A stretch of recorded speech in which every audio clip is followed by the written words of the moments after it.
So I wanted to talk about the most recent episode of Amphibia, partially because I haven't talked about it on this channel before, but also because I just have thoughts that I wanted to share. Spoiler warning though, if you haven't already seen this episode, I recommend watching it before watching this video. So to quickly summarize what happened, basically Jan and Terry, I think those are their names, they opened a portal to Amphibia, but they didn't have enough power to make the portal bigger, so the planters and Anne couldn't actually enter it. The planters end up getting kidnapped by Mr. X, so Anne and the Boonchoys go to free them with the help of all of the human side characters that have shown up thus far in season 3. Fast forward, they end up with a new generator which isn't able to provide enough power to make the portal any bigger. So Mr. X and his squad show up, and Anne activates her blue powers, and she's able to make the portal bigger. And they make it back to Amphibia, which appears to be in pretty bad shape. Obviously, I left out a ton of details, but I mainly just wanted to talk about my thoughts on the episode, so I'm gonna go ahead and do that. Starting with the emotional conflicts of the episode. So at the beginning of the episode, Anne realizes that she's gonna have to leave her parents again, this time intentionally, and she's having a hard time coming to terms with that. Like, she's obviously gonna go back to Amphibia, but she's not really ready to say goodbye just yet. And frankly, it's not even something she really thought about at all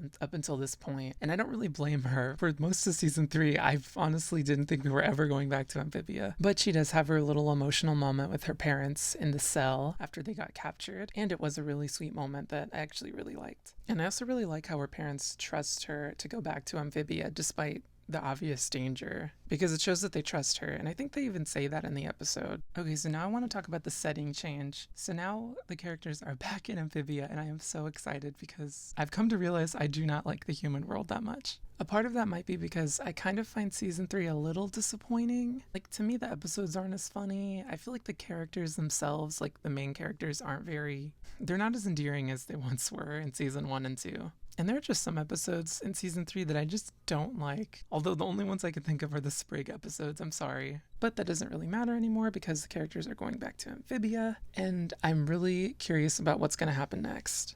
Plus, I think Amphibia is a little more exciting anyway. It's kind of a weird, dangerous world that I feel like you would not want to live in. But at the same time, it's not a depressing place where the world is out to get you. I don't know if that makes any sense. Okay, so I actually wanted to talk about the part where Anne and the Boonchoys gathered all the human characters that we've come to know in season 3. Well, some of them. We didn't see the guy with the food truck, and I don't think we saw that one cop guy or whoever that was from the episode where Sprig wanted to be a superhero.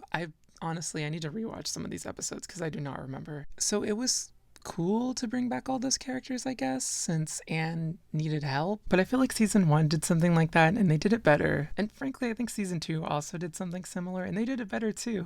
I mean, I just personally didn't attach too hard to these characters. Like the old man that looks like Hop Pop, I forgot he existed. And that little girl, I mean, I remembered she existed, but maybe it's just because I didn't like that episode that much. I don't know. But yeah, back to season 1. So I feel like they kind of had their gather all the side characters together moment with the Toad tax evasion episode, where despite being really kind of crappy to Anne throughout the whole, in the beginning of the episode, but they all come together at the end to help her out. I don't know, I feel like that moment to me had more impact than gathering all these people together. But then again, I don't think that it was supposed to be impactful that they got all the human people to help them out. I guess it's just a way to remind us that they exist or to show them that they've made friends in the human world. I don't know. My main point is we didn't really get to know the season 3 characters like we did the season 1 characters, but I think a big part of that is because of the setting. Season 1 took place in Wortwood, which is kind of a small town, so naturally we were going to see a lot of characters in the background, showing up randomly, having a line.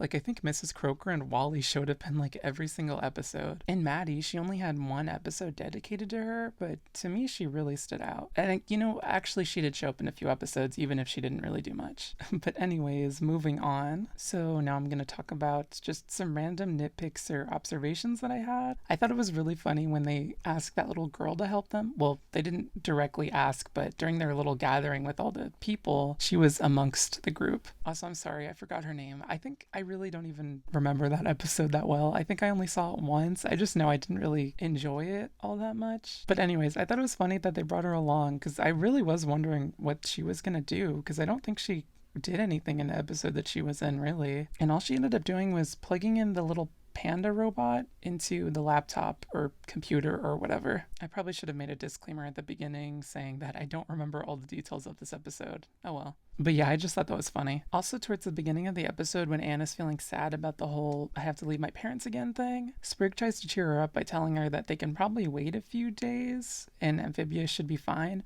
But didn't they just get attacked by a robot? We shouldn't wait any longer. But I read somewhere that the Christmas episode was actually rearranged so that it would air on Christmas or near Christmas. I forget exactly when it aired. Maybe that was actually like a meta joke or something, because I'm pretty sure people were actually really wanting to go back to Amphibia. I cannot be the only one. So I guess Anne can control her blue powers now? She's only ever pulled them out when the situation gets really dire, and I guess that was sort of the case here. No, I guess it really was the case here, because while nobody was in mortal danger, it did seem like this was pretty much their last chance to get back to Amphibia. But it seemed like she actually brought them out intentionally instead of it just sort of happening. Anytime she's used her powers in the past, she's either passed out or gotten super tired. This time that didn't happen, and I guess it's because she didn't go all out, I guess. Like, she blew everyone away with a step and then she powered the portal, but that's pretty much all she did. But I feel like they still set up possible long-term consequences for Anne using those powers. We just haven't seen them yet, and I'm actually curious what's going to happen if she has control of them now. But I don't actually know if she does or not. Maybe it's one of those, it seems like she does, but she doesn't actually. Either way, I'm kind of curious if there's going to be permanent consequences. We'll have to see. So when Anne actually does power up the portal and makes it bigger, they don't jump in right away, which honestly, I was just like kind of screaming at them internally, like, what are you waiting for? Go. But Anne has the idea to Anne uses Hop Pop's avocado to lure out a praying mantis to attack Mr. X and his team, I guess to distract them. And I guess that sort of made sense since they didn't really want Mr. X to follow them in there. But at the same time, that just seemed very short-sighted, because what if the praying mantis attacked one of her friends or, her parents? I don't know. It just seemed really dangerous to me. I mean, they did end up capturing it, but at the same time, it just seemed really dangerous. Like, someone easily could have been killed. Also, I got the impression that Mr. X is going to become an ally. It just seems like that's what's going to happen given the scene at the end where it seems like the Boonchoys are going to tell him everything that's been going on. At least I think. I don't see Mr. X as evil. He just kind of thinks the frogs are aliens that are there to take over the world or something, or they have some kind of evil intention. We'll have to see. Okay, after getting out my thoughts, I think I do actually like this episode, but I like it more for what it holds for the future, since we're finally off of Earth and back to Amphibia. But that's pretty much all I had to say about this episode, so I guess let me know what you thought of it, and see you next time.